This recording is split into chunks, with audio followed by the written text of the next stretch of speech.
When an author writes a book that simply has the title Maine, you can be pretty confident she has a real affection for this state. That is the case with Courtney Sullivan, who has a new novel out. It's called The Cliffs, and she's with us here on 207. Thanks for coming in. It's good to have you here. Thank you for having me. You live in Massachusetts, but you spend a lot of time in Maine. I don't want to tell you how to run your life, but it seems to me you ought to just move here because you clearly like to write about Maine. I have been thinking about that actually recently, and I think I was telling someone just last night that, Maine is where I always want to be. And so I love to read about Maine and I love to write about Maine for that reason, because it transports me here, which is lovely. This new book, The Cliffs, is set in Maine, as was Maine. But do you think that if you actually moved here, you'd lose some of the magic? It wouldn't be quite the same? Possibly, although, I lived in New York for 22 years and 4 years ago moved back to New England. I'm originally from Massachusetts and moved back to my hometown, actually, to my great surprise. And to me, it's sort of all of a piece. New England is sort of where I belong, I think, whether it's Massachusetts or Maine. Well, clearly that idea of going back to a place and connecting with the sense of place and so forth is something that animates your writing, because that's part of the story that you tell in The Cliffs. Let me see if I can do it justice to at least sort of how the story gets started. Girl in high school in a town inspired by Algonquin, sees this big old house that's looking out over the water. She's quite intrigued by it.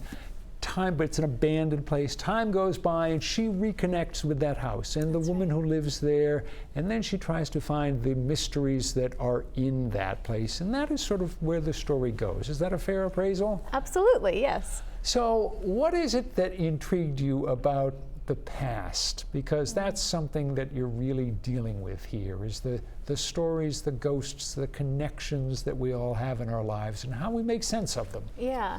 I love old homes, and the reason I love them is because of this sort of ability to tell a story through a place or through an object, for that matter. I love antique objects for the same reason. I recently had a friend tell me that her husband would never live in a house that someone had lived in before him.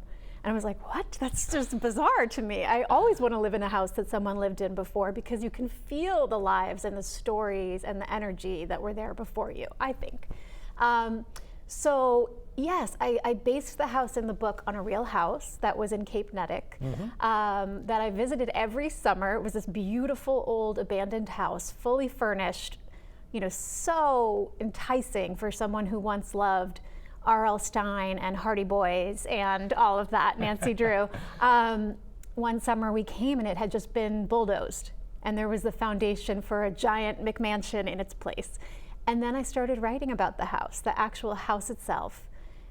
And from there, 400 years of history of the women who lived in the house and on the land. All comes together. This is a work of fiction, but you did a lot of research for this book on everything from spiritualists, mediums, Civil War letters, ocean voyages, indigenous history, Shaker history. Why was it so important for you to get that information before writing, again, what is fiction?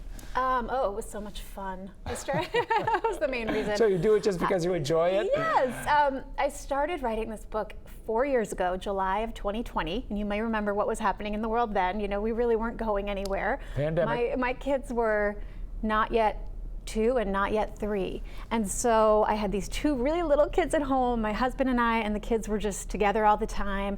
And I would escape into reading about all these different worlds. So at the time, we were living in suburban Albany, New York, for just a few months. And the 2 places I could take my kids to run around that were not closed, the colonial era cemetery and the Shaker village. And that reminded me that when I was a kid, my mom had taken us to Sabbath Day Lake Shaker village in Maine. And I thought, I want to know more about that. And the more I read about it, the more I wanted to read about it. Similarly, there's a wonderful book called The In-Betweens about Camp Etna, the camp for spiritualists here in Maine that still exists. And reading that book really intrigued me, and I wanted to dig further and further. So I'm all about the research rabbit hole. That's one of my favorite parts of being a writer.